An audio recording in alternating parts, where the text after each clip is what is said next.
उत्तरायण हुए सूर्य के साथ प्रथम गणेश विनायक आई हॉस्पिटल के सभागृह पे हो रही एक कार्यक्रम पे आप सभी का स्वागत है, अभिनंदन है। और कार्यक्रम का जो टॉपिक है वो भी बड़ा इंटरेस्टिंग है, that is manifestation. Makar Sankranti जो कि ऊर्जा का त्योहार के रूप में देखा जाता है, सर सूर्य नई ऊर्जाओं के साथ अपनी नई लालिमा के साथ प्रकाशमाय है। नई ऊर्जा का तात्पर्य होता है कि हम कुछ नई क्रिएटिविटी करने जाते हैं, नई नई सोच डेवलप होती है। अगर बाहर के वातावरण पे देखें तो आज हर तरफ खुशबू भी कर रही है, नई क्रिएटिविटी आपको दिखाई देगी। फूल मुस्कुरा रहे हैं, चाहे सूरजमुखी हो, सेवंती हो, वैजंती हो, आज सब मुस्कुराती रहती है। वातावरण के में धीमी धीमी हल्की हल्की ओस की बूंदें भी चांदी सी चमकती है सुबह सुबह की रोशनी के साथ। शाम भी अब थोड़ा सा अलसाई हुई नहीं बट मुस्कुराती हुई जाती है, आपको अच्छा लगता है। रजाई को धीरे धीरे अब आप हटाने लगे हैं, यानी कि हर तरफ नई सोच जन्म ले रही है। इसी के लिए आज गणेश विनायक आई हॉस्पिटल के सभागार में पॉजिटिव हेल्थ जोन के द्वारा जो कार्यक्रम रखा गया है वो मैनिफेस्टेशन का रखा गया। आज वही बातों को लेकर के आता हूं कि मैनिफेस्टेशन कैसे पूरे होते हैं। इसी बात के लिए डॉक्टर अनिल कई बार चर्चा करते रहते हैं। तो पहले समझे कि मैनिफेस्टेशन का पावर क्या है, क्योंकि सबकॉन्शियस माइंड को आपने काफी कुछ समझा है, सबकॉन्शियस माइंड की पावर को आपने जाना है। ये अगला स्टेप है कि power of manifestation, how it should be implement. Let's welcome to doctor Anil Kumar Gupta this platform. कई लोगों ने मेरा व्हाट्सएप मैसेज स्टेटस देखा तो कहा कि ये सर सब बातें केवल बोलने बोलने में, सुनने में अच्छी लगती हैं, ये होता नहीं है ना। तो ये सब वर्कशॉप्स जो आप करते हो कोई फायदे की चीज नहीं होती। ज्ञान सुनने में अच्छा लगता है लेकिन ये प्रैक्टिकल नहीं होता है। मैंने कहा बिल्कुल ठीक कहा, क्योंकि तुम्हारा बिलीफ ही यही है, तुम्हें समझ ही यही आ रहा है कि ये नहीं होता है, इसीलिए तुम्हारे साथ नहीं हो रहा है। जिनके साथ होता है वो वर्कशॉप भी अटेंड करते हैं और आगे के अपने मैनिफेस्टेशंस को प्रोग्राम करते हैं, मैनिफेस्ट करते हैं। तो एक छोटी सी कहानी के साथ जोड़ूंगा मैं आपको इस मैनिफेस्टेशन वर्कशॉप की शुरुआत करने के लिए, जो कहानी मेरे लिए भी एक आइडियल है, एक मंत्र है जो मैं बचपन में सुनता था। वो कहानी इस प्रकार से थी, एक राजा, उनका मन हुआ कि एक शानदार मंदिर बनाया जाए, भव्य मंदिर बनाया जाए और उसमें एक भव्य शानदार मूर्ति बनाई जाए जिसको देखते ही लोगों के मन में मेडिटेटिव थॉट्स आने शुरू हो जाए, मंत्र मुग्ध हो जाए। राजा ने अपने मंत्री को आदेश दिया कि ढूंढिए एक बढ़िया सा कारीगर लाइए जो एक शानदार मूर्ति बनाने की कला जानता हो। मंत्री ने पूरे विश्व में से एक शानदार कारीगर को ढूंढ के लाया और कारीगर ने कहा, यस, मैं आपके सपने को पूरा कर सकता हूं। कारीगर ने कहा कि सपने को तो मैं पूरा कर सकता हूं, लेकिन मुझे उस मूर्ति को, वैसी मूर्ति जो आप परिकल्पना कर रहे हैं, उसे बनाने के लिए एक शानदार पत्थर चाहिए जिसके ऊपर मैं वो सारी चीजें गढ़ सकूं जैसा आप चाहते हैं। तो मंत्री ने कहा, महाराज ने कहा, मंत्री जी इस कारीगर के साथ जाइए और अपने पूरी एक सैनिकों की टोली से दे दीजिए और इसे खुद ही सर्च करने दीजिए कि वो कौन सा पत्थर चूज करेंगे। वो कारीगर निकल पड़ा जंगलों में उस पत्थर की तलाश में जिससे वो मूर्त बनाई जा सके। बहुत खोजबीन के बाद उसे एक शानदार से जंगल में एक बहुत शानदार पत्थर दिखा और उस पत्थर को उसने सिलेक्ट किया और मंत्री, अपने जो संतरी थे और जो सैनिक थे, उन्हें आदेश दिया कि चलिए इस पत्थर को लेकर चलते हैं। और जैसे ही उस पत्थर को उठाने के लिए सैनिकों ने हाथ बढ़ाया, वो पत्थर बोला, रुको, आप कहां लेके जा रहे हो, मुझे पहले मुझे बताओ तो इस कारीगर ने कहा, तुम्हारे अंदर, तुम्हारे ऊपर बहुत सारा काम होगा, छेनी और हथौड़े से बार बार चोट पड़ेगी, लेकिन तुम एक शानदार मूर्त में गढ़े जाओगे। पत्थर बोला कि नहीं, मुझे वो चोट सहन नहीं करनी है, मैं नहीं जाना चाहता। कारीगर बोला, सैनिक तो वो चाहते थे कि उसको उठा के ले जाएं, लेकिन कारीगर बोला नहीं, ये पत्थर जाना नहीं चाहता है, हम इसे नहीं लेकर जाएंगे। बगल में ही एक और थोड़ा सेकंड क्वालिटी का पत्थर पड़ा हुआ था जो उतना अच्छा नहीं था।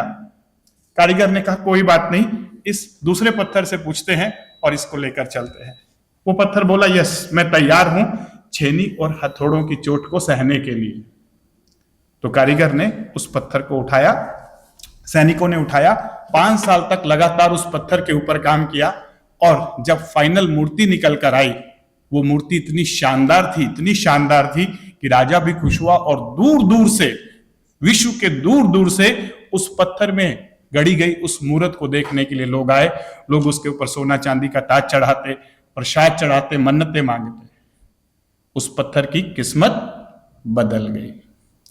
लेकिन जब राजा वहां पर आए तो राजा ने कहा कि ये मूर्त तो बहुत अच्छी बनी है, और सैनिकों को आदेश दिया कि सुनो, इसके ऊपर जो नारियल चढ़ाया जा रहा है उसे तोड़ने के लिए एक पत्थर की और जरूरत है। और सैनिकों को आदेश दिया कि लाओ, एक पत्थर ढूंढ के लाओ। सैनिकों को वही वाला पत्थर याद था, वो गए और उठा के ले आए और उसे मंदिर के बाहर स्थापित कर दिया। और अब लोग आते, उस मूर्त पे चढ़ते, प्रसाद चढ़ाते, सोना चढ़ाते और नारियल फोड़ने के लिए वो पहले वाले पत्थर को यूज करते। तो ये कहानी मुझे बचपन से इसलिए याद रहती है कि आप चाहो चाहे ना चाहो, अपने मैनिफेस्टेशन पूरे करना। जिंदगी के थपेड़े, जिंदगी की चोट तो आपके ऊपर पड़ेगी ही पड़ेगी, चाहे आपको मैनिफेस्टेशन की कला आती हो या नहीं आती हो, चाहे आप मेहनत करना चाहते हो या नहीं चाहते हो, आपको चोट तो सहनी ही पड़ेगी। चॉइस आपकी है कि आप मंदिर में गड़े जाने वाला पत्थर बनना चाहते हो, और नहीं तो मंदिर के बाहर पड़े हुए पत्थर की तरह जिंदगी चलानी पड़ेगी। तो ये जो बात है, इस बात को मैं इस तरीके से भी कहता हूं कि बहुत सारे लोग कहते हैं सर क्या जरूरत है मैनिफेस्टेशन की, जो होगा देखा जाएगा, मस्त मौला जिंदगी जीते हैं। क्या कहते हैं? ठीक बात है ना, ये भी फिलॉसफी है युवा वर्ग की। तो मैं कहता हूं बिल्कुल ठीक बात है ये भी। लेकिन मेरा पर्सनल अनुभव ये रहा कि जो होगा देखा जाएगा, जो होगा देखा जाएगा, ऐसा बोलकर जीने वालों ने जिंदगी का ये हाल बना लिया है कि जो अब हो रहा है वो देखा नहीं जा रहा है। तो एज सच मोड में जिंदगी को छोड़ने से कई बार वो थपेड़े इस प्रकार से पड़ते हैं कि आप उसे देख भी नहीं पाते। तो जब भगवान ने हमें कल्पना शक्ति का पावर दिया है, मैनिफेस्टेशन का पावर दिया है, चमत्कार पैदा करने का पावर दिया है, तो क्यों नहीं हम उसके साथ को क्रिएट करें। He is the creator and we are co creator. लेकिन हमको ये विज्ञान मालूम ही नहीं है, मैनिफेस्टेशन की कला जानते ही नहीं है, इसीलिए बहुत बार हम भगवान को, किस्मत को या दूसरों को ब्लेम देते रहते हैं, कोसते रहते हैं। तो जब चांदनी जी से बात हुई तो मेरा तो बहुत दिनों से विचार था कि मैनिफेस्टेशन के ऊपर एक वर्कशॉप लाई जाए, इस साइंस को डिस्क्लोज किया जाए। तो हमने इस प्रोग्राम को फाइनलाइज कर दिया। आज हम समझेंगे कि मैनिफेस्टेशन की साइंस क्या है और कला क्या है, कैसे इसे प्रैक्टिकल वे में इंप्लीमेंट करना है अपनी डे टू डे लाइफ में। मैनिफेस्टेशन का मतलब केवल धन पैसा ही नहीं है, और भी बहुत सारी इच्छाएं हैं आपकी। जो भी आपकी इच्छा है ना, उस इच्छा को मैनिफेस्ट कैसे करना है। कई लोग कहते हैं सर मेरी कोई इच्छा नहीं है, मैं तो शांति चाहता हूं। तो शांति तो सबसे बड़ी इच्छा है। लोग शांत रहने देंगे क्या आपको? शांति पाना ही अपने आप में सबसे बड़ी इच्छा है, उसको भी मैनिफेस्ट करना पड़ेगा। अपने आप तो शांति भी नहीं मिलती है। तो अपनी वाणी को विराम दूंगा एक जगजीत सिंह की गजल के साथ। जगजीत सिंह ने एक बहुत अच्छी बात कही थी कि धूप में निकलो घटाओं में नहाकर देखो, धूप में निकलो घटाओं में नहाकर देखो, जिंदगी क्या है इन किताबों को हटाकर देखो।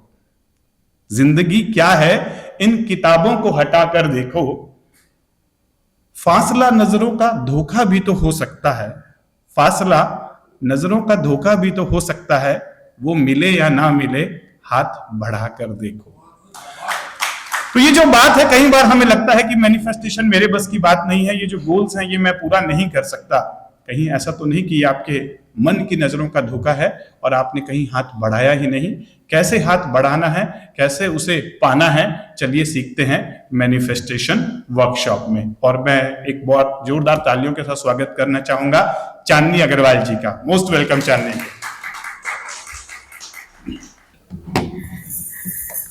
नमस्कार।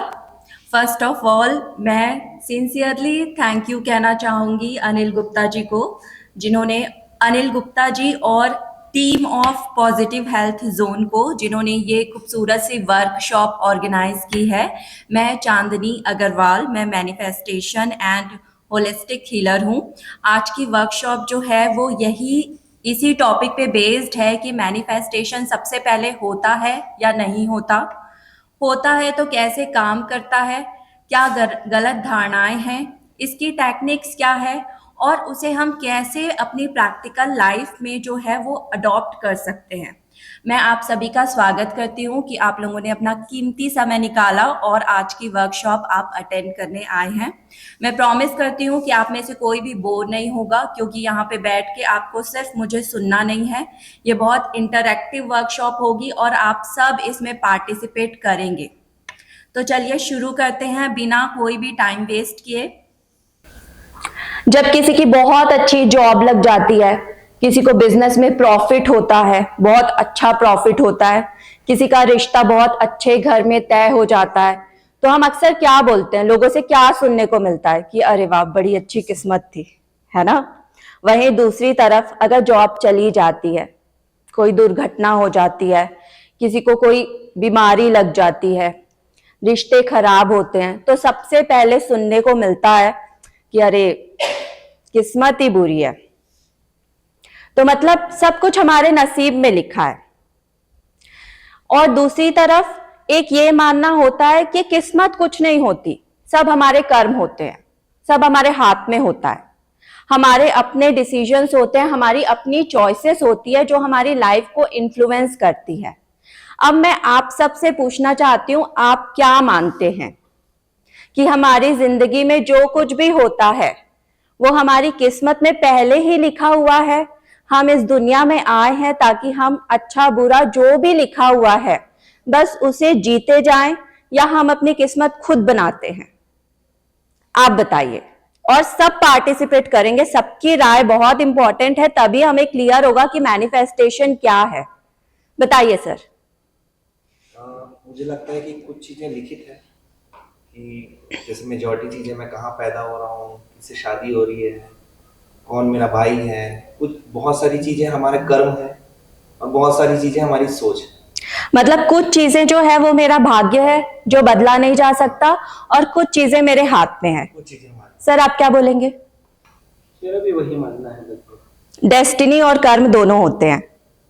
मुझे लगता है कि 80% हमारे हाथ में है और 20% बोल सकते हैं कि ओके डेस्टिनी है। सर आप? मेरा सोचना है कि 100% हम जैसा सोचते हैं, हम जैसा यूनिवर्स को कमांड देते हैं, वही हमको मिलता है। मतलब 100% हम अपनी किस्मत खुद बनाते हैं। ठीक है सर आप? 50-50, मतलब आधी मेरी डेस्टिनी है, आधा मेरे हाथ में है। ठीक है, आधी मेरी किस्मत है, आधे मेरे कर्म है। तो हमारी वर्कशॉप जो रहेगी वो एंड तक बिल्कुल ऐसे ही चलेगी। आप सबको बिल्कुल एक्टिवली सुनना है, क्योंकि सब ऐसे ही पार्टिसिपेट करेंगे। ठीक है, अब मैं आपको एक कॉन्सेप्ट बताती हूँ which is based on research and astrology, जो कहता है कि हमारी लाइफ का जो 60% है वो प्रारब्ध है। प्रारब्ध मतलब मेरी किस्मत। अगर मैंने जन्म लिया है तो वो 60% जो है वो लिखा हुआ है, वो मुझे अच्छा या बुरा इस जन्म में काटना है। और 40% मुझे भगवान ने फ्री विल दी है, क्रियामान कर्म, जो मेरे अपने कर्म हैं। ये जो 40% है, इस पे मेरा पूरा का पूरा कंट्रोल है। ये अच्छा बुरा मैं अपने कर्मों से बना सकती हूँ। इसके अलावा जो मेरी डेस्टिनी है उसको मैं टच नहीं कर सकती। लेकिन ये जो 40% है, इसकी मुझे पूरी भगवान ने इजाजत दी है कि ये 40% मेरी जिंदगी कैसी होगी, ये मेरे हाथ में है। ये कॉन्सेप्ट है एस्ट्रोलॉजी का, इस पे काफी ज्यादा रिसर्च भी हुई है और ये माना जाता है। ये 60% 40% का कॉन्सेप्ट जो डेस्टिनी और प्रारब्ध और क्रियामान कर्म का है, ये माना जाता है। अब हमारा जो क्रियामान कर्म है, कर्म, इसमें क्या क्या चीजें आती है? एक जो हम डिसीजंस लेते हैं वो आती है। दूसरा जो हम काम करते हैं, जो एक्शंस हम लेते हैं वो आता है। इसके अलावा जो हम सोचते हैं वो भी हमारे कर्म होते हैं। जैसा हम महसूस करते हैं वो भी हमारे कर्म होते हैं। और जो मैनिफेस्टेशन का कॉन्सेप्ट है वो भी इस 40% ऑफ एरिया को कवर करता है। ठीक है, और बेटा आप अभी जो सोचते हो ना कि सब कुछ मेरे हाथ में है, आपको अभी यही सोचना है। ठीक है। अब ये 40% हमारा बिल्कुल बिल्कुल बहुत अच्छा होना चाहिए और सही दिशा में होना चाहिए। क्यों? क्योंकि इंसान होने के नाते ये हमारी जिम्मेदारी है। और दूसरा, अगर मेरे प्रारब्ध में कुछ अगर दुख है तो कम से कम ये 40% तो मैं स्ट्रांग रखूं कि जब वो मुझे झेलना पड़े तो मैं उसको झेल पाऊं। और अगर उसमें सुख है तब भी मैं ये इसको स्ट्रांग रखूं कि मैं उसका सुख तो उठा पाऊं।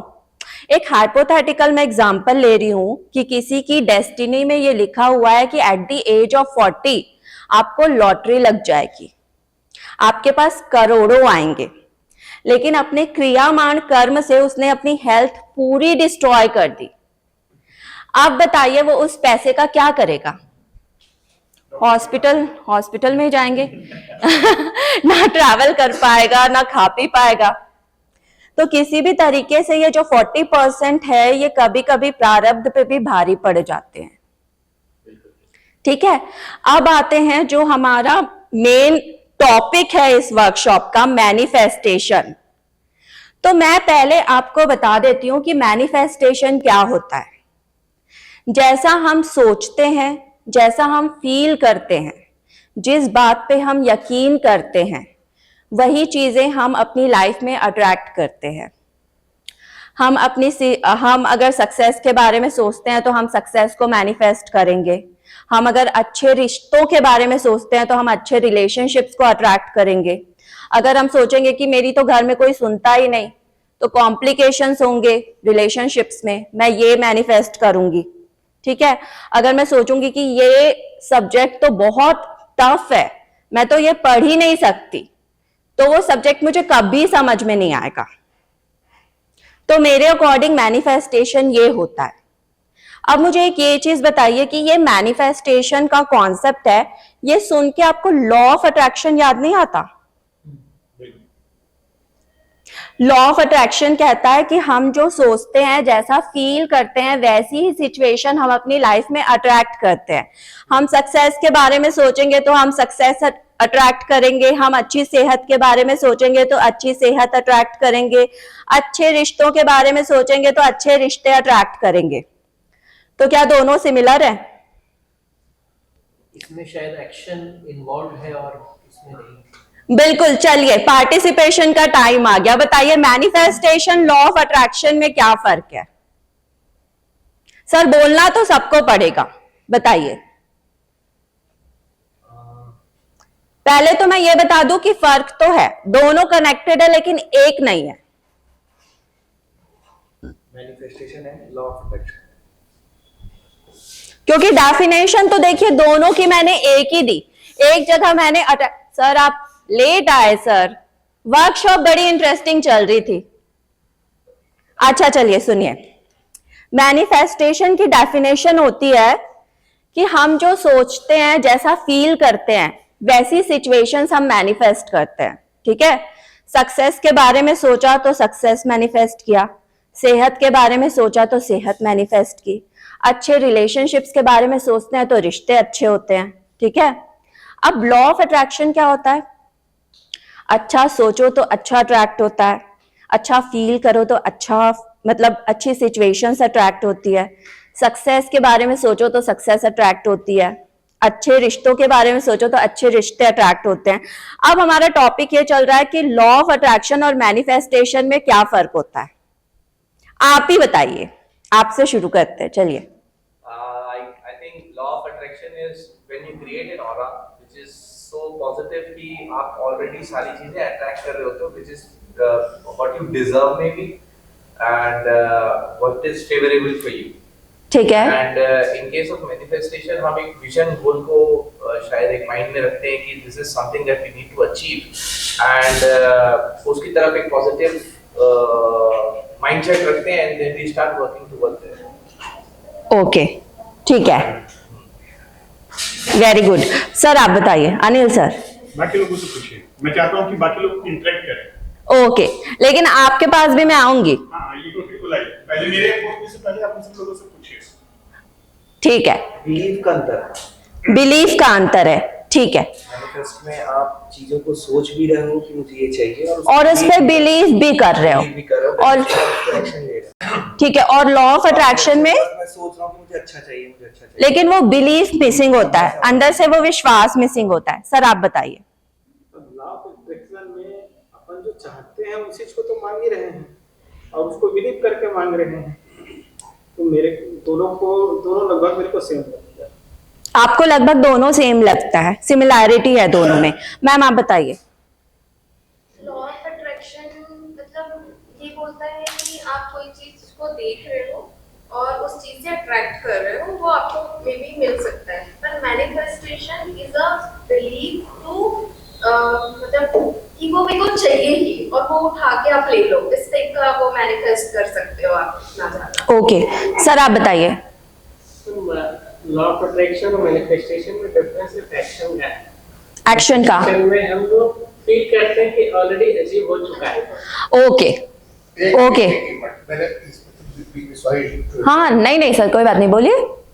एक्चुअल में जो मैनिफेस्टेशन जो शब्द आप इस्तेमाल कर रहे हैं ना, पहले मैनिफेस्टेशन वर्ड को ही कंसेप्टलाइज कीजिए।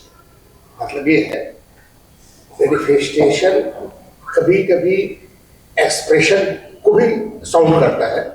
मैनिफेस्टेशन जो वर्ड है, पहले मैनिफेस्टेशन मीन्स क्या है इसको पहले ओके तो सर मैनिफेस्टेशन जैसे लॉ ऑफ अट्रैक्शन का हिंदी में अनुवाद होता है आकर्षण का नियम। जब मैं मैनिफेस्टेशन का सर्च कर रही थी कि हम इसको हिंदी में क्या बोलते हैं, तो हिंदी में मुझे इसका एग्जैक्ट अनुवाद नहीं मिला। हम इसको एक्सप्लेन कर सकते हैं सर, लेकिन एग्जैक्ट इसका हिंदी में मुझे उतना सटीक ट्रांसलेशन नहीं मिला। आप मैनिफेस्टेशन शब्द को लेकर के उसको परिभाषित कीजिए कि दिस इज मैनिफेस्टेशन। तो सर वो मैं आऊंगी एक बार, मैं सबसे पूछ लूं। आप रिफ्लेक्शन करना शुरू कर दी है मुझसे, है ना? आप लॉ ऑफ अट्रैक्शन के साथ मैनिफेस्टेशन आप क्या समझती हैं, और इस तरीके से बहुत सारे क्वेश्चंस आपके पास है और धीरे धीरे आप डाल भी रही है, हमको आप रिएक्ट करके उत्तर भी दे रहा है। ठीक है कपिल जी, मैं फिर से मैं यस मैं यहाँ पे थोड़ा सा इंटरफेस करूंगा। मतलब अभी क्या चल रहा है ना, ये माइंड ब्लॉक वो चल रही है, माइंड एक्सरसाइज, ताकि आप खुद ही अपना मैनिफेस्टेशन का मतलब निकालें, खुद ही आप अपना लॉ ऑफ अट्रैक्शन का मतलब निकालें।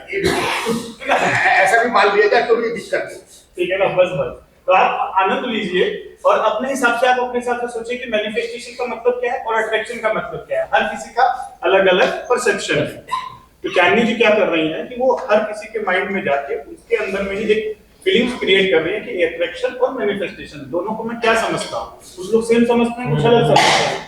तो ये इंटरेक्शन का मतलब ही वही है, ताकि हम अपने अंदर जाके अपने ही माइंड के अंदर सर्चिंग करें। हम अपने तरीके से मैनिफेस्टेशन को खुद परिभाषित कर रहे हैं। जी फिर तो मैं बताऊंगी सर, वर्कशॉप तो इसीलिए है। खुद परिभाषित करिए, फिर आज में हम लोग समझाएंगे। चलिए सर आप बता रहे थे एक्शन के बारे में, आप बोल रहे थे कि दोनों में एक्शन का फर्क है। मैनिफेस्टेशन में जब हम लोग ये फील करते हैं कि जो मैं चाहता हूँ that is already achieved. Okay I think this is very good. आप बताइए। लॉ ऑफ अट्रैक्शन का मतलब अट्रैक्शन है। लॉ ऑफ अट्रैक्शन का अट्रैक्शन और रिपल्सन दोनों है। तो आप फीलिंग के ऊपर डिपेंड करेगा। आप पॉजिटिव सोचोगे तो पॉजिटिव अचीव करोगे, नेगेटिव सोचोगे तो डिमोटिवेशन ये सब। ठीक है आप बताइए। आगे आके बैठिए ना सर, इतना स्पेस है, आगे आइए। मेरे को ये लगता है कि जो लॉ ऑफ अट्रैक्शन वो फ्यूचर पे हम सोचते हैं कि फ्यूचर में हमको मिलेगा, मैं अट्रैक्ट कर रहा हूँ, that is the future part. और मैनिफेस्टेशन में हम प्रेजेंट पे फील करते हैं हाँ। कि मेरे को मिल गया है, मिल गया है। तो मिल गया है को बिलीफ में हम कन्वर्ट करते हैं अपने वैल्यूज में, और उसको हम डेली जब अपने अलाइनमेंट करके अपने साथ पूरा, तो वो प्रेजेंटली हम उसको फील करते हैं उसको कि आपको मिल चुका है। तो मेरे को ये बेसिक ये डिफरेंस लगता है कि मैनिफेस्टेशन इज इन प्रेजेंट, मिला है नहीं मिला वो नहीं, और लॉ ऑफ अट्रैक्शन जो फ्यूचर में मेरे को इस डेट तक मिल जाए, ये मिल रहा है, ये पार्ट है। Okay very nice. सर आप बताना चाहेंगे? मैं फिर से अपने बात पे आना चाहता हूँ। मैनिफेस्टेशन जो मुझको सॉल्व करता है, मैं खुद उसका परिभाषा जो सोचता हूँ, हाँ उसको मैनिफेस्टेशन जैसे मैं शब्द को सुनता हूँ तो मेरे दिमाग में आता है ये कुछ ऐसा चीज है जो फैलता है, ओके आउटवर्ड्स, राइट, ठीक है, कुछ ऐसा चीज है, ऐसा कुछ क्रिया है जो फैलता है। फिर दूसरी तरफ फिर होता है कि नहीं, वो सिर्फ आउटवर्ड्स नहीं, इनवर्ड्स भी लगता है। मतलब ऐसा कोई चीज है मैनिफेस्टेशन जो इनवर्ड्स और आउटवर्ड्स दो तरफ से फ्लो चल रहा है ना। तो इसमें अगर हम मैनिफेस्टेशन को लेकर के कोई भी टारगेट को हिट करने की कोशिश करते हैं, सबसे पहले प्रश्न उठता है व्हाई मैनिफेस्टेशन, हमें मैनिफेस्टेशन पे बात ही क्यों कर रहे हैं, तो ऑप्शन क्या है इस मैनिफेस्टेशन को इंस्पायर करने के लिए। तो मुझको ये समझ में आता है कि मैनिफेस्टेशन चाहे इनवर्ड्स हो चाहे आउटवर्ड्स हो, ये कुछ चीज को अचीव करने वाली कुछ प्रक्रिया हो सकती है, कुछ टारगेट को प्राप्त करने के लिए कुछ टूल हो सकता है मैनिफेस्टेशन, ऐसा नहीं लगता है। ओके ओके सर, क्लैरिटी बिल्कुल आपको मिल जाएगी सर। सर आप बताइए। अच्छा सर आप बोलना चाहते हैं पहले? बोलिए ना। बोलिए। मैनिफेस्टेशन से जो मतलब निकाला हम क्रिएशन ब्रह्मा की तरह मुझे क्या चाहिए इस मैनिफेस्टेशन, ठीक है। अट्रैक्शन मतलब जो भी चीज अपने दिल की समझ में आ रही है, ये हेलीकॉप्टर लेना है, वो अट्रैक्शन जिससे आप अट्रैक्ट हो रहे हैं। अट्रैक्ट, वो मैनिफेस्टेशन मतलब क्रिएशन। दुनिया बनाना। Okay very nice. सर आप बताइए। लगभग यही है, जब व्यक्ति क्या करता है हमेशा एक्चुअली सृजन करते ही रहता है, उसका मन तो चल रहा है तो थॉट प्रोसेस चलते रहता है और वो सृजन करते रहते हैं। उसको ये नहीं पता है कि मैंने क्या बना दिया, उसको अगर वो होश में बनाएगा ना तो हम उसको बोल सकते हैं कि आपने ये सृजन किया। ओके लेकिन जब लॉ ऑफ अट्रैक्शन की बात होती है ना तो आप डिपेंडिंग हो जाते, किसी न किसी पे डिपेंड। सृजन में एक बहुत क्लियर पिक्चर विजन रहता है, और लॉ ऑफ अट्रैक्शन में भी अगर आपका विजन क्लियर है और यकीन या बिलीफ सिस्टम जो है वो 100% है। मतलब जैसे मैं अगर सोचूं कि मुझे प्रधानमंत्री बनना है तो वो आपका बिलीफ सिस्टम इसको एक्सेप्ट नहीं करेगा, यार मैं तो इस लायक ही नहीं, तो वही खत्म हो जाएगा। और सृजन तो ऑटो मोड में है, आप अगर नहीं भी करोगे तो होगा। अब आप क्या स्क्रिप्ट बना रहे हो अपने अंदर। आदमी क्या करता है, मैनिफेस्ट कर रहे हैं 5 लोग हैं तो 5 लोग स्क्रिप्ट बना, मैं अगर इसको ये बोला तो ये बोले, फिर मैं ये बोलूंगा तो वो ये बोलेगा, ये मैनिफेस्टेशन चलते रहता है। अब आप सोचिए एक मूवी बन रही है जिसमें स्क्रिप्ट एक ही नहीं है, 5 लोग की 5 स्क्रिप्ट है, तो हर आदमी दूसरे का डायरेक्ट बोल रहा है। तो ये जो मैनिफेस्ट हो रहा है ना, सारी जड़ थॉट प्रोसेस में घूम के आएगी कि हाउ यू थॉट, तो जो कैसे करते हो। जैसे ही आप इसके अंदर जाते हो तब आपको समझ में आने लगता है कि मेरा थॉट प्रोसेस रॉन्ग है और मुझे ऐसे विचार करना चाहिए। तो जब तक विचार करना ही, तब तक फिर ये प्रारब्ध और ये सब एस्ट्रोलॉजी नहीं मानता वो प्रारब्ध को नहीं मानता, कई धर्म में जो प्रारब्ध को नहीं मानते, भगवान को नहीं मानते, तो वहां खत्म हो जाएंगे। और प्रारब्ध बना कैसे? आपने ही बनाया ना, ईश्वर ने प्रारब्ध नहीं बनाया। तो आप अपने जीवन के ब्रह्मा खुद। तो सृजन जो है मैनिफेस्टेशन का राइट वर्ड हो सकता है। तो आप क्या चाहते हैं आप उसका सृजन कर सकते हैं। इट डिपेंड्स आपका थॉट प्रोसेस कितना पवित्र है, बिना किसी के ऊपर निर्भर। ये मेरा मत है। Very nice sir. हाँ अनिल सर आंसर मत दीजिएगा, नहीं तो फिर मैं क्या करूंगी।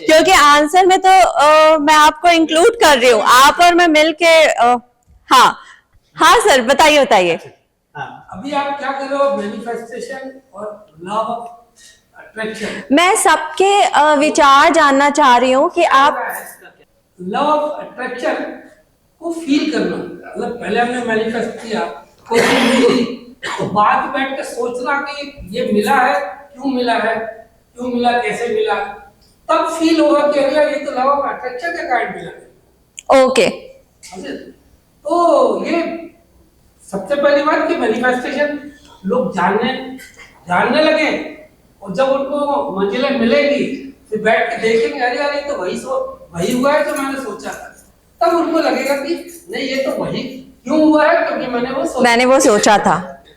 ओके, अब हाँ sir.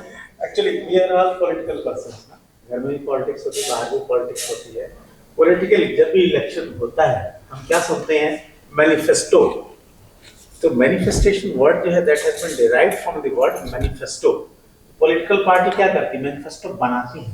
It is always written, मतलब ये इंटेंट है हम क्या करने वाले हैं, provided we will get elected. अगर जो हम जीत गए हम ये करेंगे, मतलब ये इंटेंट है जो हमारे मन के अंदर आता है कि मैं ये करने वाला हूं।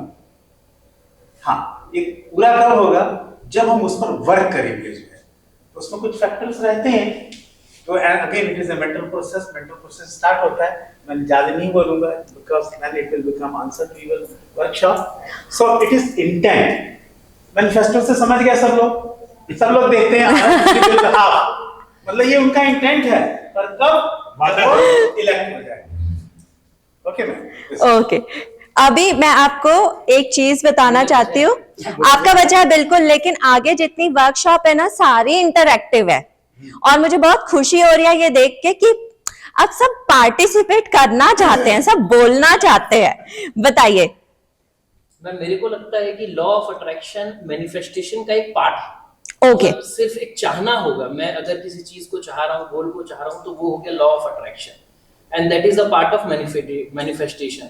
अब इसी में अगर बिलीफ आ जाता है और प्लस इमोशंस आते हैं, उस चीज को फील करना और उसके लिए एक्शन लेना, अगर ये तीनों को अपन लॉ ऑफ अट्रैक्शन के साथ जोड़ेंगे तो वो मैनिफेस्टेशन में चेंज होगा, ऐसा मेरा मानना है। ओके सर, आप हो गया? हो गया। और कोई मैम? आप? मैं बाकी सबको सुन रही हूँ। अच्छा ठीक है, चलिए अब मैं आपको बताती हूँ, क्योंकि सबसे जो कंफ्यूजिंग पार्ट होता है ना मैनिफेस्टेशन का, वो यहीं पे होता है कि मैनिफेस्टेशन क्या लॉ ऑफ अट्रैक्शन के साथ मिक्स हो जाना, फिर उसमें हम कहीं पे डिफरेंस ढूंढते हैं, कहीं पे सिमिलैरिटी ढूंढते हैं। तो मैं आपको एक एग्जाम्पल से समझाती हूँ, एक हाइपोथेटिकल एग्जाम्पल है। मैं और अनिल सर हम दोनों गए। नहीं सर, अभी आप मुझे इंटरप्ट नहीं कर सकते। अभी आप मान में रखिए, आप इसके बाद बोलिएगा बिल्कुल, और फिर मुझे याद दिला दीजिएगा अगर मैं भूल जाऊं तो, ठीक है? एक हाइपोथेटिकल एग्जांपल है। मैं और अनिल सर एक इंटरव्यू के लिए गए, ठीक है? हमारा इंटरव्यू बिल्कुल एक जैसा गया, इंटरव्यू लेने वाला भी बिल्कुल एक जैसा था, मतलब एक ही पर्सन ने हमारा इंटरव्यू किया, एक जैसा इंटरव्यू गया, एवरेज ही था, ठीक है? अब अनिल सर आए बाहर, बहुत खुश थे, बोले अरे मेरा तो ठीक है चांदनी, इंटरव्यू तो अच्छा गया, मुझे तो बड़ा अच्छा लग रहा है, ये तो जॉब मेरी मिल ही जाएगी, मुझे मेरी तो सैलरी इतनी होगी, मैं तो सोच रहा हूँ फिर उसके बाद मैं ये प्लान कर लूँ, 3 महीने बाद मैं ये ट्रिप पे चले जाऊँ ये। और मैंने अनिल सर को बोला, अनिल सर मेरे साथ तो कभी कुछ अच्छा होता ही नहीं, मैंने तो इससे पहले 4-5 इंटरव्यू दिए, सब में रिजेक्शन, इससे अच्छा इंटरव्यू गया था मेरा, लेकिन मैं उस पे भी रिजेक्ट हो गई, मेरी तो किस्मत ही खराब है, कभी कुछ अच्छा नहीं हुआ। 4 दिन बाद हमारा रिजल्ट जब आया, मैं रिजेक्ट हो गई, सर सेलेक्ट हो गए, ठीक है? अब जो वो रिजल्ट आया जिसमें मैं रिजेक्ट हो गई, ये जो रिजल्ट था ये मैनिफेस्टेशन था। जो प्रोसेस था जिसमें मैं बोल रही थी, जिसमें मैं सोच रही थी, नेगेटिव सोच रही थी, नेगेटिव फील कर रही थी, रो रही थी, मेरा नेगेटिव एक्शन था, वो लॉ ऑफ अट्रैक्शन था। सर जो पॉजिटिव सोच रहे थे, पॉजिटिव फील कर रहे थे, पॉजिटिव बोल रहे थे, वो लॉ ऑफ अट्रैक्शन था। लॉ ऑफ अट्रैक्शन एक प्रोसेस होता है, जब वो रियलिटी में कन्वर्ट हो जाता है, वो जो रिजल्ट होता है, उस रिजल्ट को हम मैनिफेस्टेशन बोलते हैं। क्लियर हुआ? मैं यहाँ पर एक एग्जांपल ऐड करूं? हाँ बिल्कुल। अभी आप मुझे बताइए, सबको ये क्लियर हुआ? अगर एक एग्जांपल सर मैं और देती हूँ, अगर मैं यहाँ पे सोचूं, हाँ सर, मैनिफेस्टेशन बाद में होगा। मैनिफेस्टेशन नहीं सर, मैनिफेस्टेशन सिर्फ रिजल्ट को बोलते हैं। जो प्रोसेस होता है ना, सोचने का, फील करने का, बिलीव करने का, ये जो सारा प्रोसेस है ये लॉ ऑफ अट्रैक्शन है। इसका जो रिजल्ट है, रिजल्ट परिणाम, उसको मैनिफेस्टेशन बोलते हैं कि मैंने मैनिफेस्ट कर लिया, ये मेरा मैनिफेस्टेशन था। मैं रिजेक्ट हो गई, मैंने नेगेटिव मैनिफेस्ट किया। सर मैं आपको यहाँ पे एक छोटा सा एग्जांपल देता हूँ, सबको क्लियर हो जाएगा, शायद मेरा समझ ऐसा है और बहुत युवा वर्ग का एग्जांपल है, सबके साथ हुआ होगा। कॉलेज लाइफ में क्या होता है, एक दूसरे को अट्रैक्ट करते हैं, किसी पे दिल आ गया, ठीक है। अब जब दिल आ जाता है तो कैसे करते हैं, पसंद आ गया, फिर दिल आ गया, फिर क्या करते हैं, लगातार फ्रीक्वेंसी छोड़ते रहते हैं। छोड़ते कि नहीं छोड़ते हैं, कभी अच्छे सूट बूट पहनकर, कभी बातों से, कभी कुछ फेवर करके, और सामने वाला भी फ्रीक्वेंसी कैच कर रहा होता है, ठीक है। उसको समझ में अपनी लाइन आ रहा है, फ्लर्ट कर रहा है, अट्रैक्ट कर रहा है, ठीक है। दो क्या हो रहा है, लॉ ऑफ अट्रैक्शन। अब मान लो दोनों ने समझ तो आ गया कि अट्रैक्ट हो रहे हैं, अब मैच कर रहे होते हैं, ये आपका गोल है और ये आप हैं, समझ रहे हैं ना, और एक दूसरे की तरफ चल रहे होते हैं। यही जिंदगी में होता है, गोल की तरफ आप अट्रैक्ट होते हैं, गोल आपकी तरफ अट्रैक्ट होता है, ठीक है। बीच में आपने फिर गड़बड़ कर दिया, कोई और लड़की दिखनी शुरू, यार ये भी अच्छी है, ठीक है ना, इसमें और इसमें से क्या लो, फ्रीक्वेंसी चेंज हो गई। अब आधी एनर्जी उधर और आधी इनर। अब ये भी समझ ले कि मेरी तरफ नहीं, उधर भी जा रहा है। सेम टू सेम लाइफ में आपने फिर दो, ये वाली जॉब वो वाली जॉब, ये वाला हॉस्पिटल वो वाला हॉस्पिटल, ये वाला बिजनेस वो वाला बिजनेस, अगेन फिर आपकी फ्रीक्वेंसी डाइवर्ट हो गई। फिर आपने सोचा कि नहीं यही मेरे लिए बेस्ट है लाइफ पार्टनर। अब उसको भी समझ में आना शुरू हुआ कि यही मेरे लिए बेस्ट है, दोनों एक दूसरे की तरफ आए, प्रपोज हो गया, प्यार हो गया। अभी तक मैनिफेस्ट नहीं हुआ, this is not manifestation. Manifestation फिर मैनिफेस्टो एजेंडा बनेगा कि हम शादी कर सकते हैं, हाँ कर सकते हैं, कॉमन टर्म्स कंडीशंस डिसाइड होंगी। अब अभी भी मैनिफेस्ट नहीं हुआ, फिर अड़चने आएंगी, समाज आएगा, मम्मी पापा आएंगे, कास्ट आएगी। अगर शादी हो गई जो उन्होंने सोचा था तो ये क्या हो गया, मैनिफेस्टेशन। अट्रैक्शन से मैनिफेस्टेशन तक जाने का पूरा एक स्ट्रेटजी, एक्शन प्लान होता है। उसमें अगर आपने अट्रैक्शन को छोड़ दिया तो फिर एक्शन और स्ट्रेटजी काम नहीं करेगी। अगर बीच में करते करते मम्मी पापा ने भी हाँ बोलना शुरू कर दिया, समाज ने भी, लेकिन आपके फिर में फिर डाउट आ गया कि नहीं ये लड़की मेरे लिए ठीक नहीं है, ये लड़का मेरे लिए ठीक नहीं है, फिर आप डिस्ट्रैक्ट होने शुरू हो गए, तो आप ही फिर परिस्थितियां पैदा कर दोगे कि वो रिश्ता टूट जाए।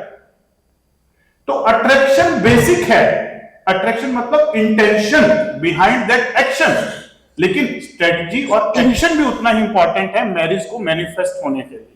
और ये अट्रैक्शन शादी के बाद भी बरकरार रहना चाहिए, तभी आपकी शादी भी सक्सेसफुल होगी। Got my point? Same to same आपके गोल हैं, गोल आपके दिलरुबा होते हैं, आपको अपनी दिलरुबा के प्रति अट्रैक्शन होना चाहिए प्योर इंटेंशन के साथ। आधे अधूरे मन से आपको अट्रैक्ट नहीं होना है गोल्स की तरफ, और हम गोल्स की तरफ नहीं जाते, गोल भी हमें अपनी तरफ खींचता है। और गोल इतना खूबसूरत होना चाहिए कि वो आपको अपनी तरफ खींचे। एम आई राइट? एक मूल बात, मैं जो लॉ ऑफ अट्रैक्शन और मैनिफेस्टेशन, मैनिफेस्ट से मैनिफेस्टेशन वर्ड आया है। मैनिफेस्टेशन व्याकरण में संज्ञा है और मैनिफेस्टेशन द प्रोसेस है जिसको हम वर्ब लेते हैं, क्रिया लेते हैं। भगवत गीता का एक बड़ा अच्छा शब्द है, क्योंकि पूरा लॉ ऑफ अट्रैक्शन और मैनिफेस्टेशन भगवत गीता के पास से आया है। यद भावम तद भवति, जैसे भाव होंगे वैसा ही प्राप्त होगा। यह लॉ ऑफ अट्रैक्शन है। आपको अपने भावों को वाइब्रेशन फ्रीक्वेंसी का छोड़ देना, ये यद भावम वैसा ही प्राप्त हो जाए तद भवति।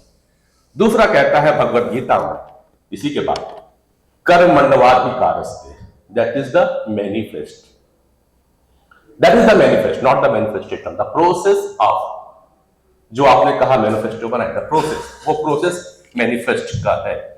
मां फलेस, फल पे नहीं जाना है पर प्राप्त होगा, मां फलेस, तुझे प्राप्त होगा, that is the manifestation. Thank you. तो भगवान ने हमें ऐसे बनाया है कि 80 to 90% टाइम हमारा पैरासिम्पेथेटिक ऑन रहे, हम रिलैक्स रहे, कूल रहे। 10% इमरजेंसी डील करने के लिए सिंपैथेटिक दिया है, लेकिन हमने अपने आप को ऐसे बना लिया है कि 90% टाइम हम सिंपैथेटिक में रहें, हरी भरी और करी में रहें, और 10% टाइम ही हम नोइंगली रिलैक्स होते हैं। ठीक है, ये हमने सबने बना लिया है। दूसरी चीज, जो हम चाहते भी हैं रिलैक्स होना, तो सिस्टम क्या हो गया है, सिस्टम में भागा दौड़ी हो गई है कि आप तो आराम से 10 मिनट पहले निकले, लेकिन जैसे ही आप सड़क पे गए वहां जाम मिल गया, फिर आप हरी भरी करी में आ गए। तो केवल सोच का प्रोसेस नहीं है, ये खेल है एनर्जी का, नाड़ियों का। हमारे शरीर में नाड़ियां हैं, नाड़ियों में एनर्जी फ्लो होती है, और नाड़ियों में एनर्जी फ्लो कब रुकता है, जब भी हम हरी भरी या करी में आएंगे या स्ट्रेस में आएंगे, तो ये नाड़ियों का फ्लो रुक जाएगा, इमीडिएट हमारी वाइब्रेशन डाउन हो जाएगी, जो आपने डिफरेंट टाइप के जीडीवीज में भी देखा, टेस्ट में भी देखा। तो ओवरऑल डोमिनेंस पॉजिटिव थॉट्स का मतलब यह है, थॉट्स ही नहीं, फील। नेगेटिव थॉट्स तो आएंगे, लेकिन नेगेटिव थॉट्स के बाद भी आपको अपनी एनर्जी को ड्रेन नहीं होने देना है, फील गुड करना है, अपने आप को फिर रिलैक्स करना है। और यहीं पे योग का विज्ञान आता है कि जैसे आप ट्रैफिक में फंस गए, आपको थॉट्स आ रही है, क्या यार ऐसा यार ऐसा, अब आपके पास तुरंत याद आया कि नहीं, मुझे क्या करना है, मेरी एनर्जी डोमिनेंस पॉजिटिव रखनी है। इमीडिएट आप बैठ के 4 डीप ब्रीथ किए, इमीडिएट आपका पैरासिम्पेथेटिक एक्टिव हो गया। क्लियरली ना? तो हम इस वाद विवाद में ना पड़े कि कितने परसेंट पॉजिटिव कितने परसेंट नेगेटिव। मोटा मोटा अपन ये मान के चलते हैं आज के समय में कि नेगेटिविटी मोर पावरफुल होती है पॉजिटिविटी से, लेकिन इसका मतलब ये नहीं कि हम अपने इसका बिलीफ बना लें। तो बिलीफ बना लेंगे तो फिर हमको ऐसा लगेगा कि नहीं, मैं तो पावरफुल नहीं हूं क्योंकि मैं पॉजिटिव इंसान हूं। ठीक है ना? तो हम इसके बीच का रास्ता यह है कि मान के चले कि नेगेटिविटी ज्यादा पावरफुल होती है, लेकिन उसका कॉन्टेक्ट, किसी भी कंटेंट का कॉन्टेक्स्ट बहुत जरूरी है कि अगर नेगेटिविटी ज्यादा पावरफुल है तो मुझे नेगेटिव लोगों से बच के रहना है। क्लियर ना? और मुझे, मेरे अंदर एक पावर है कि भगवान ने और चीजों ने मुझे क्षमता दी है कि बार बार मैं अपनी एनर्जी को ठीक कर सकता हूं। तो जितनी देर आप पॉजिटिव स्टेट ऑफ माइंड नहीं बोलना चाहिए, flow state of energy, flow state में रहेंगे, उतनी ही आपकी अट्रैक्शन, लॉ ऑफ अट्रैक्शन अच्छा होगा, उतनी ही आपका ऑरा अच्छा होगा, और डेफिनेटली आसपास के लोग उसको फील करते हैं। समझ रहे हैं ना बात? तो मुद्दा ये नहीं है कि कितने परसेंट वाला। तो प्लीज आप आगे कंटिन्यू करें, क्योंकि अपने को आगे मेन मैनिफेस्टेशन का प्रिंसिपल्स भी समझना है। और मैं एक चीज छोटी सी ऐड करना ये चाहूंगी कि जब हम ऑलरेडी नेगेटिव थॉट प्रोसेस में होते हैं ना, तो एक छोटी सी भी नेगेटिविटी हमको ट्रिगर कर देती है। तो इसलिए भी कहा जाता है कि नेगेटिविटी ज्यादा स्ट्रांग होती है, क्योंकि ज्यादातर लोगों का थॉट प्रोसेस आजकल नेगेटिव हो गया है। ज्यादातर हम एंजाइटी में रहते हैं कि हम छोटी सी भी नेगेटिविटी टॉलरेट नहीं कर पाते। मैक्सिमम परसेंटेज जो रहता है सर लोगों का, वो एंजाइटी वाला रहता है। तो होता है ना कि अरे मूवी में भी कुछ देख लिया तो एंजाइटी होने लग जाती है। नेगेटिविटी कितनी स्ट्रांग है। और अगर वही इंसान अगर पॉजिटिव स्टेट ऑफ माइंड में रहेगा, एक छोटी सी नेगेटिविटी आ भी जाएगी ना उसके सामने, वो उसको बिल्कुल बहुत इजीली इग्नोर कर देगा। लेकिन उसके बाद भी ये कॉन्सेप्ट जो है कि हमारा जो मूल स्वभाव है वो पॉजिटिव ही है, भगवान ने हमें खुश रहने के लिए ही बनाया है। ठीक है, अब हम आते हैं मैनिफेस्टेशन टेक्निक्स पे। जब हम लॉ ऑफ डोमिनेटिंग वाइब्रेशन पढ़ लेते हैं, तब हमारी बात यह होती है कि अब हमारी डोमिनेटिंग वाइब्रेशन पॉजिटिव कैसे रहे। यहां पे इंट्रोड्यूस होती है मैनिफेस्टेशन टेक्निक्स। मैनिफेस्टेशन टेक्निक्स वो टूल्स हैं, वो सिंपल प्रैक्टिसेस हैं जो हमारे स्टेट ऑफ माइंड को पॉजिटिव रखती है, हमारे इमोशंस, हमारे थॉट्स, हमारे बिलीफ सिस्टम को इस तरीके से प्रोग्राम करती है कि हम जो अट्रैक्ट करना चाहते हैं अपनी लाइफ में, जो मैनिफेस्ट करना चाहते हैं, हमारा फोकस बिल्कुल वहां रहे, हमारे इमोशंस जो है वो बैलेंस रहे, हमारा थॉट प्रोसेस पॉजिटिव रहे, हम नेगेटिविटी को इग्नोर कर पाए, पॉजिटिविटी पे कॉन्सेंट्रेट कर पाए। अब ये टेक्निक्स कौन कौन सी होती है जो बहुत ज्यादा काम करती है? ऐसे तो हम देखते हैं यूट्यूब पे बहुत ज्यादा टेक्निक्स आजकल आने लगी है, लेकिन जो सबसे पावरफुल वेल रिसर्च्ड जो टेक्निक्स होती है वो होती है अफर्मेशंस। अफर्मेशंस हम सबने बचपन से सुना है ना, शुभ शुभ बोलो, अच्छा बोलोगे तो अच्छा ही होगा, कभी बुरा नहीं बोलना चाहिए। अफर्मेशंस वही होता है। जितना आप नेगेटिव बोलोगे, आप अगर मजाक में भी नेगेटिव बोलोगे ना, तो वो चीज आपकी धारणा बन जाती है, आपका बिलीफ सिस्टम वैसे प्रोग्राम हो जाता है, आप नेगेटिविटी अट्रैक्ट करने लग जाते हो, मैनिफेस्ट करने लग जाते हो। अफर्मेशंस मतलब पॉजिटिव अफर्मेशंस, पॉजिटिव बातें, तो क्या होगा, आपका थॉट प्रोसेस भी पॉजिटिव होगा। किसी किसी की आदत होती है ना नेगेटिव सेल्फ टॉक की, मतलब उनको पता नहीं चलता, वो हो सकता है आपके सामने अपने बारे में अपनी बुराई ना भी करे, लेकिन अंदर अंदर वो खुद को ना बहुत ज्यादा डिमोटिवेट करते हैं। तो ये जो पॉजिटिव अफर्मेशंस होती है, ये थॉट प्रोसेस को, सेल्फ टॉक को पॉजिटिव करती है, एक सेल्फ टॉक थेरेपी की तरह काम करती है। दूसरा होता है स्क्रिप्टिंग, मतलब आप एग्जैक्टली क्या चाहते हो उसको क्लियरली लिखना।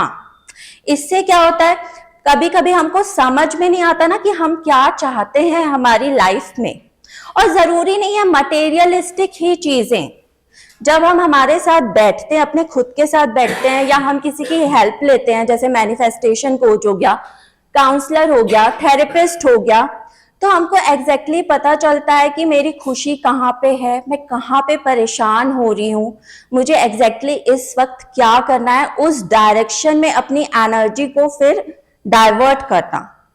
ये होती है स्क्रिप्टिंग। फिर होता है वाटर मैनिफेस्टेशन। वाटर की अपनी एक मेमोरी होती है, ये आपके इमोशंस को स्टोर करता है। यहाँ पे रेकी सिंबल्स यूज करके हम वाटर में अपने इंटेंशंस पुट करते हैं।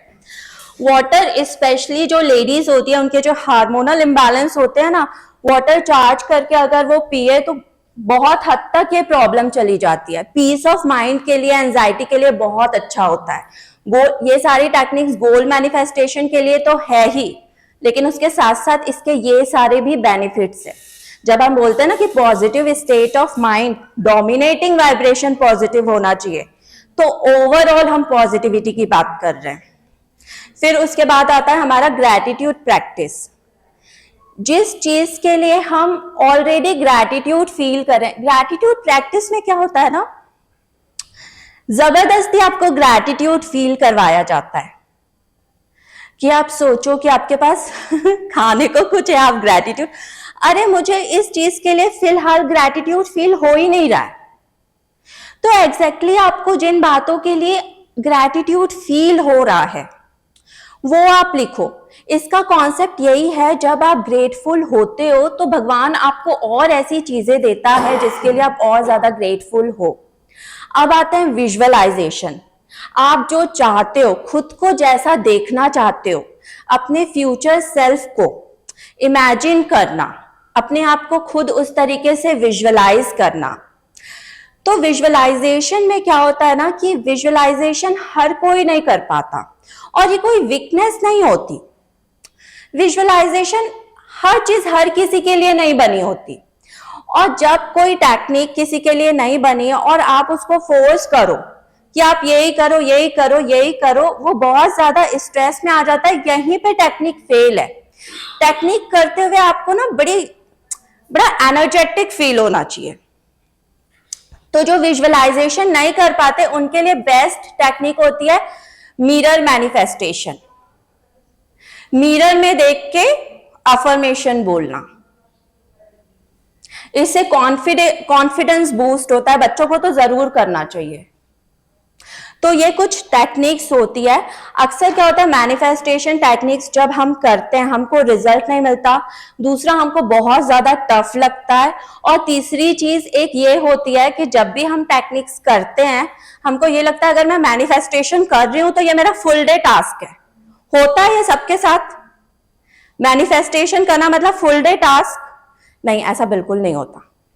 ये बिल्कुल आपको एक बार टेक्निक समझ लेनी है, इसको प्रैक्टिकल कर लेना है, फिर आपको पता भी नहीं चलेगा ये आपका कैसा डेली रूटीन का लाइफस्टाइल का पार्ट बन जाएगा।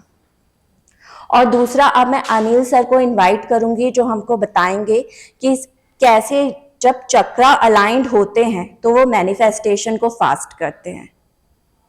और दूसरा, जो हमारी वर्कशॉप हम कंडक्ट कर रहे हैं 31 को, उसके बारे में भी अवेयर करें हम सबको।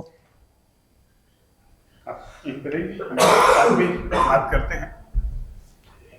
पहले थोड़ा सा टेक्निक्स को और इलेबोरेट कर लेते हैं। जो है और इमेजिनेशन जो है वो अनरियल है, फैंटेसीज है।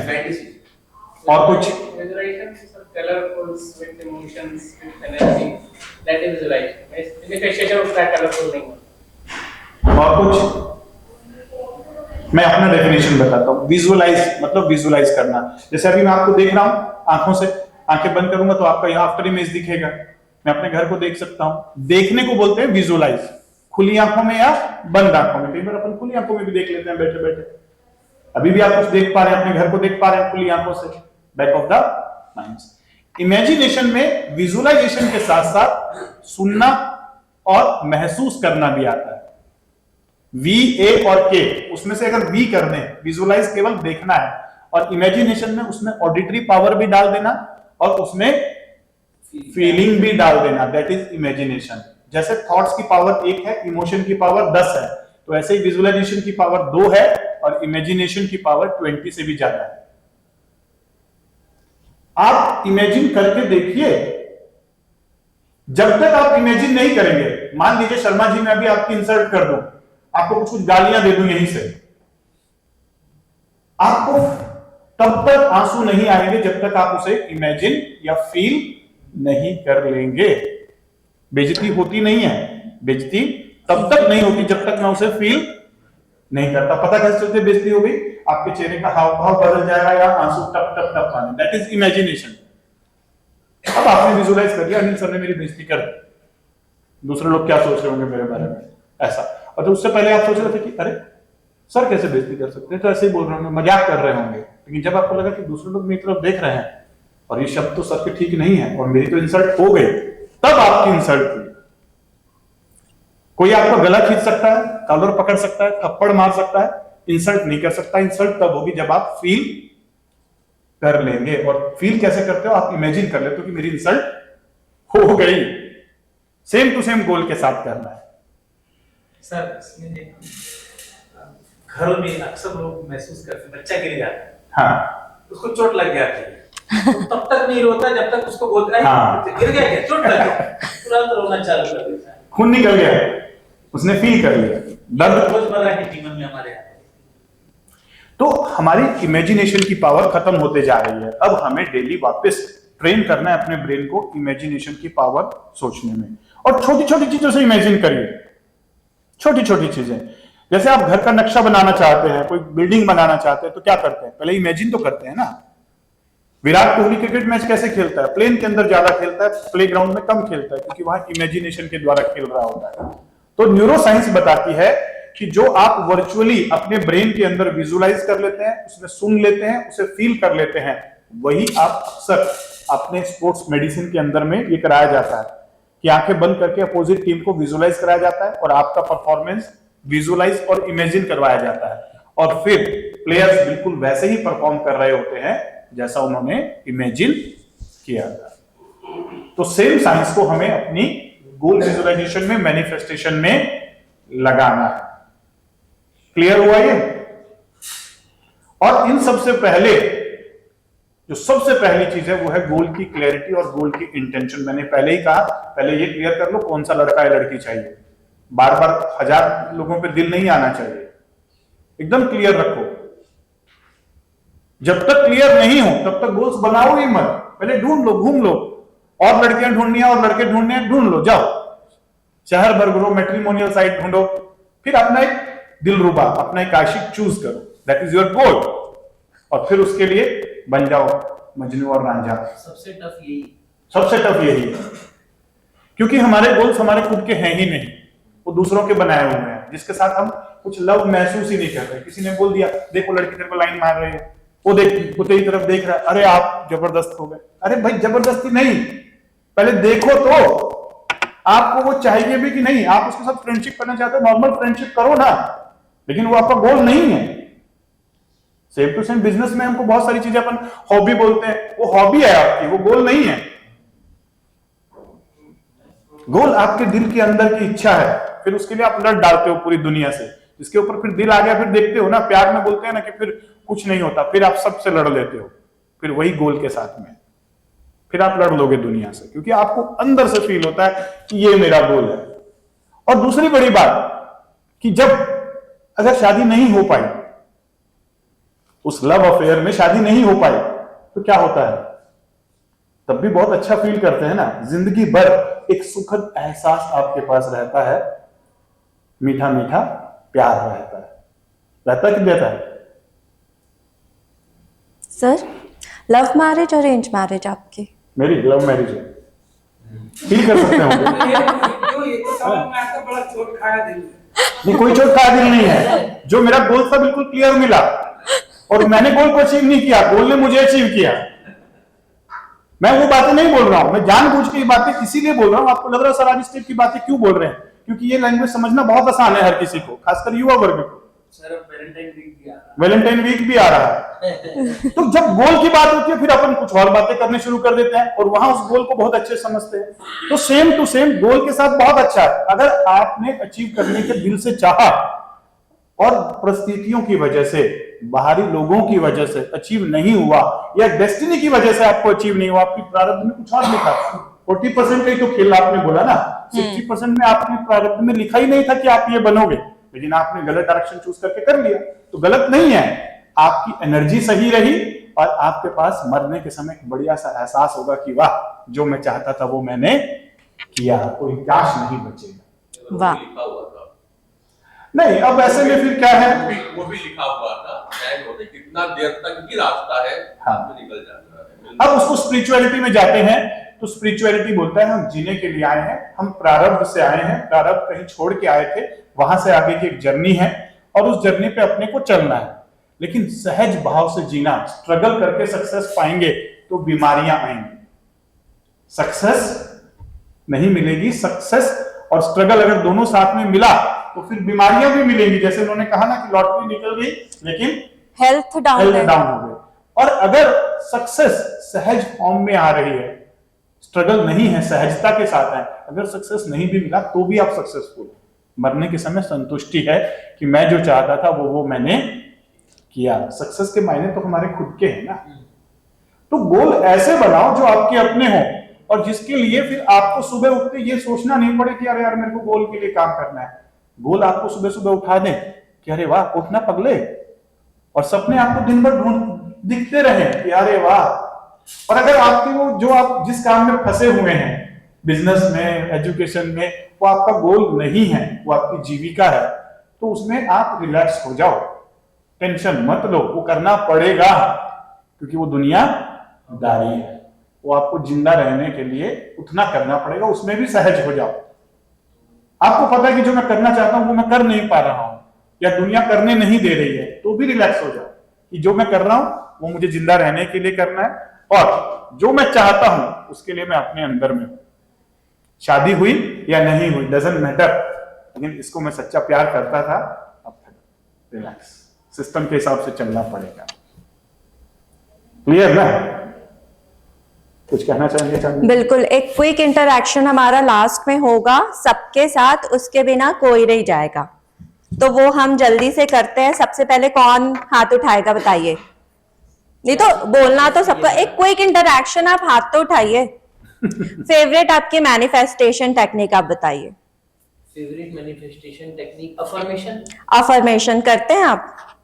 कभी कभी, जैसे रेगुलर नहीं हो पा रहा है बट, लेकिन अफर्मेशन आप करते हैं, ठीक है। नेक्स्ट सर, आप मुझे आप बताइए कि बचपन से हम लॉ ऑफ अट्रैक्शन, तो देखिए बचपन से हमने सुना है, अभी हमने इसको लॉ ऑफ अट्रैक्शन मैनिफेस्टेशन का टर्म दे दिया। तो जैसे मेरे घर में मैंने सुना है कि शुभ शुभ बोलो, आपके घर में आपने क्या सुना है? एग्जैक्टली ये कि हमेशा पॉजिटिव रखो, अपना ऑब्जर्वेशन अच्छा रखो, एंड नेगेटिव थॉट से दूर रहो। नेगेटिव थॉट से दूर रहो, एग्जैक्टली। अगर आप नेगेटिव थॉट से दूर रहोगे तो आप पॉजिटिविटी की तरफ ऑटोमेटिकली चले जाओगे। ये बेसिक कॉन्सेप्ट आपने अपने घर में बचपन से सुना है। और अब सर आप बताइए, तो लॉ ऑफ अट्रैक्शन और मैनिफेस्टेशन में डिफरेंस बिल्कुल क्लियर है, क्विक मुझे बताइए कि क्या फर्क होता है? एंड रिजल्ट है, प्रोसेस का एंड रिजल्ट ही मैनिफेस्टेशन। प्रोसेस का एंड रिजल्ट मैनिफेस्टेशन है। सर कभी मैनिफेस्टेशन ट्राई किया है? डेली करते कौन सी टेक्निक? Visualisation, scripting. विजुअलाइजेशन और स्क्रिप्टिंग आप दोनों फॉलो करते हैं, वेरी नाइस। सर आप बताइए कि कौन सा पार्ट आपको पूरे वर्कशॉप में सबसे अच्छा लगा, कौन सा न्यू कॉन्सेप्ट आपको मिला वर्कशॉप में? अब जैसे आप बता रही थी तो कई चीज मेरे को क्लियर नहीं था, हल्का फुल्का जानकारी था। तो जैसे अब मेरे को करना है तो ये टेक्निक मेरे को फॉलो करना है। मैं कर रहा था टुकड़े टुकड़े में था, इधर से उधर से वो लाइन एक लाइन में। तो बहुत सारी मिथ थे वो क्लियर हुए। आप बताइए कोई मैनिफेस्टेशन का एक्सपीरियंस हुआ? इमेजिनेशन। अभी आप कुछ मैनिफेस्ट कर रहे हैं? करेंटली कोई कुछ मैनिफेस्ट कर रहा है? बताइए सर। जैसे मैं एंट्री किया तो वो सर का उसको इतना अच्छा लगा। आई एम जस्ट मैनिफेस्टिंग कि मेरा भी ऐसा ही सेम हॉस्पिटल होगा, ऐसे ही वाह सर, ऑल द बेस्ट। ऐसे मैं ही कंडक्ट कराता हूं एक वर्कशॉप। मैं आज की जो वर्कशॉप है ना, मतलब मैं कोई भी प्रोग्राम होता है मैं उसकी तैयारी नहीं करता हूँ कि मुझे क्या बोलना है क्या करना है, बस मैनिफेस्ट करता हूँ कि मैं सोच लेता हूँ कि ऐसे बैठा हूँगा, कौन किस प्रकार के ऑडियंस होंगे और कैसा स्पीच जाएगा, एक आउटलाइन अपने माइंड में विजुअलाइज कर लेता हूँ कि ऐसे बोलूंगा ऐसे बोलूंगा ऐसे बोलूंगा। चांदनी जी मेरे पास में आई सर कि अपने को ये कैसा सा करना है, मैंने कहा ठीक है आप अपनी स्क्रिप्ट तैयार करिए और मैं आपको असिस्ट करते रहूंगा बीच बीच में जहां जहां बैठे, और एकदम सिंपल फ्लो में चलेगा और सब कुछ होगा। और आज सुबह उठा तो आते समय मैंने बस कार में बैठे बैठे विजुअलाइज किया कि ऐसे होगा ऐसे होगा ऐसे होगा ऐसे होगा, पांडे जी हैं ही, पांडे जी स्टार्ट कर देंगे और सब कुछ स्मूथ में चलेगा, और वैसा ही चला। यही है फ्लो, रिलैक्स, जस्ट रिलैक्स। पेड़ पौधे की तरह अपने आप बढ़ेगा, सब कुछ बढ़ेगा। आनंद लीजिए। आप कुछ बीच में आप बोल रहे थे, कुछ पूछना चाह रहे थे आप? जो थॉट आया है हाँ, मैं बोलना ये चाह रहा था कि जो आप मैनिफेस्टेशन और लॉ ऑफ अट्रैक्शन की बात कर रहे थे, तो नीचे के 3 चक्र में मेरे को ऐसा लगा कि लॉ ऑफ अट्रैक्शन है, मैनिफेस्टेशन सहस्रार चक्र और आज्ञा चक्र से फिर वो ऊपर से अलाइन होता है, ये मेरे को ऐसा फील हुआ। बहुत बड़ी बात, बहुत अच्छी बात बोल दी आपने। मैं शायद अब इसी चीज को आगे, क्योंकि 2 टेक्निक आपकी छूट गई थी, कौन सी वाली? एक आपने कहा वाटर मैनिफेस्टेशन है, मिरर मैनिफेस्टेशन। जो मैं क्रक्स बोलेंगे अभी तक का, जो मेरे को आज तक नहीं मिला, सर को मैं बहुत बहुत धन्यवाद बोलता हूँ। उसका कारण ये जो 4 टाइप के थॉट बताए ना सर ने, पॉजिटिव, नेगेटिव, वेस्टफुल और यूजफुल। पॉजिटिव नेगेटिव तो ठीक है पता था, थोड़ा यार सुना है, वेस्टफुल और यूजफुल, तो जो माइंड को शिफ्ट करना है वेस्टफुल से यूजफुल में, अब उस पर काम करने की जो जरूरत है वो यहाँ अभी क्रक्स मिला है आज। उसके लिए मैं सर को बहुत बहुत धन्यवाद। Thank you. The art of accurate thinking. Accurate thinking. बेफालतू का नहीं सोचना है, बेफालतू की एनर्जी वेस्ट नहीं करनी है। चाहे दुनिया कुछ भी बोले, मेरे थॉट्स यूजफुल रहेंगे। और अपने ब्रेन के साथ गेम खेलिए। कभी कभी खड़े होके जैसे आपको मौका मिले तो घबराइए मत, और स्टेज पे बुला लिया, देखिए तो आपका ब्रेन कितनी थॉट्स ला पाता है, यूजफुल बोल पाता है कि नहीं बोल पाता है। मैंने तो अपने ब्रेन को ट्रेन कर लिया कि कहीं पर भी आप मुझे कुछ भी बुलवा सकते हो, मुझे प्रिपेयर नहीं करना है, बस मुझे ब्रेन को आदेश देना है कि डाटा उसके पास सारा पड़ा हुआ है, प्रोसेसिंग कर, शब्दों में निकाल, आएगा मजा। ऐसे आप भी करके देखिए, अपने आप एक्यूरेट थिंकिंग आ जाएगी। जब भी सोचूंगा अच्छा सोचूंगा, यूजफुल सोचूंगा, प्रोडक्टिव सोचूंगा। और पॉजिटिव थॉट अपने आप नहीं आते, यूजफुल थॉट्स तो अपने आप आ जाते हैं डाटा के, पॉजिटिव थॉट्स के लिए लाना पड़ता है। एक 10 माले की बिल्डिंग के नीचे खड़े हो जाओ और सोचो कि मैं चढ़ तो नहीं जाऊंगा ऊपर, चढ़ तो नहीं जाऊंगा, तो चढ़ जाएंगे क्या? अगर 10 माले की बिल्डिंग के ऊपर छत पे खड़े हो जाओ और सोचो गिर तो नहीं जाऊंगा, गिर तो नहीं जाऊंगा, क्या होगा? 10 में से चांसेस है 1% की गिर ही जाएंगे। तो पॉजिटिव थॉट अपने आप नहीं आते, लाना पड़ता है। Fake it till you make it. झूठ मूठ का सोचो ताकि आप उसे असली में बदल सको। तो 2 थॉट्स आपकी, 2 टेक्निक्स और बच गई ना। एक आपने कहा वाटर चार्जिंग। वाटर चार्जिंग होती है जो हम रेकी सिंबल से करते हैं और अपने इंटेंशन से वाटर को चार्ज करते हैं। और एक मिरर मैनिफेस्टेशन टेक्निक होती है, ये बहुत इजी टेक्निक होती है और स्पेशली विजुअलाइजेशन के टाइम, मेडिटेशन के टाइम जिनको इरिटेशन फील होती है ना, फ्रस्ट्रेशन फील होती है, उनको हम इनिशियली मिरर टेक्निक करवाते हैं। ये उनको मेडिटेशन के लिए भी प्रिपेयर करता है और विजुअलाइजेशन के लिए भी प्रिपेयर करता है। और स्पेशली बच्चों का माइंड जो बहुत ज्यादा फिकल होता है ना, कि रेस्टलेस रहता है, उनके लिए बहुत सही होती है मिरर मैनिफेस्टेशन टेक्निक। कॉन्फिडेंस को बूस्ट करती है और सेल्फ लव जो होता है वो ट्रिगर करती है। मिरर में कैसे किया जाता है, थोड़ा सा और एक्सप्लेन कर दीजिए। ओके, तो मिरर मैनिफेस्टेशन टेक्निक बहुत ज्यादा सिंपल है। इसमें मिरर के सामने खड़े होके आई कांटेक्ट करना है और पॉजिटिव अफर्मेशंस बोलना है। अब पॉजिटिव अफर्मेशंस आपकी क्या होगी, ये कस्टमाइज्ड होती है। मतलब हम बात करते हैं आपसे और आपके जो नेगेटिव सेल्फ बिलीफ होते हैं उसको ट्रांसफॉर्म करते हैं पॉजिटिव सेल्फ बिलीफ में। आपके एक्सप्रेशंस कैसे होंगे, आपके वर्ड्स क्या होंगे, ये हम बिल्कुल डिसाइड करते हैं और ये आपको बोलना पड़ता, मतलब ये हम आपको फिर डायरेक्शन देते हैं कि ये आपको बोलने हैं। तो क्या होता है कि हम जब बोलते हैं कि आप बैठो, आप शांत पहले रहो और इमेजिन करो खुद को, तो वो इमेजिनेशन में हमको कभी कभी बहुत ज्यादा प्रॉब्लम होती है, क्योंकि बहुत ज्यादा नेगेटिव थॉट्स हमारे चल रहे होते हैं, स्पेशली खुद को लेके। तो जब हम विजुअलाइज करने की कोशिश करते हैं तो हमारा ब्रेन इंटरप्ट करता है और वो बोलता है कि ये तो तुम झूठ बोल रहे हो। तो जब हम मिरर मैनिफेस्टेशन टेक्निक करते हैं तो ये एक एक्सरसाइज होती है जिसमें इंटरप्शन बहुत कम होता है। तो ये ज्यादा सक्सेसफुल होती है। जब हम ये कर लेते हैं उसके बाद हम मेडिटेशन और विजुअलाइजेशन की तरफ जाते हैं। ये होता है ना कि खुद में एम्बैरेसमेंट होना या वो कॉन्फिडेंस नहीं रहना और खुद के बारे में बहुत ज्यादा नेगेटिविटी होना, ये उनके लिए बहुत बहुत अच्छी एक थेरेपी होती है और बहुत सिंपल टेक्निक्स होती है, लेकिन अवेयरनेस नहीं है और राइट तरीके से इसको यूज नहीं किया जाता। इसीलिए हमने सोचा कि अब हर हफ्ते पॉजिटिव हेल्थ जोन में every Saturday 10 to 5 morning 10 to 5 1 day full scientific workshop होगा, मैनिफेस्टेशन मास्टरी वर्कशॉप। ये था आज मैनिफेस्टेशन वर्कशॉप, जहां पर आपने ट्रेलर देखा कि क्या क्या टेक्निक्स होती हैं। अभी भी बहुत सारे लोगों को लग रहा होगा कि ये केवल बातें हैं, ये प्रैक्टिकल नहीं हो सकता। मैं कहता हूं कि अगर आपको लगता है कि ये प्रैक्टिकल नहीं हो सकता तो अपने आप को डिसप्रूव करें, गलत प्रूफ करें कि ये गलत है जो मैं सोच रहा हूं। उसके लिए आपको मैनिफेस्टेशन मास्टरी वर्कशॉप ज्वाइन करनी होगी। एक दिन की वर्कशॉप रहेगी, उसमें आपके गोल्स बनवाए भी जाएंगे, गोल सेटिंग्स भी कराई जाएगी और गोल गेटिंग भी। एक दिन में नहीं, आप सोचो कि मैं सुबह 10 बजे आया और 5 बजे मेरा गोल मैनिफेस्ट हो जाएगा और मैं घर जाके देखूंगा मेरा बड़ा सा बंगला चेंज हो गया होगा, कार मेरी बदल गई होगी।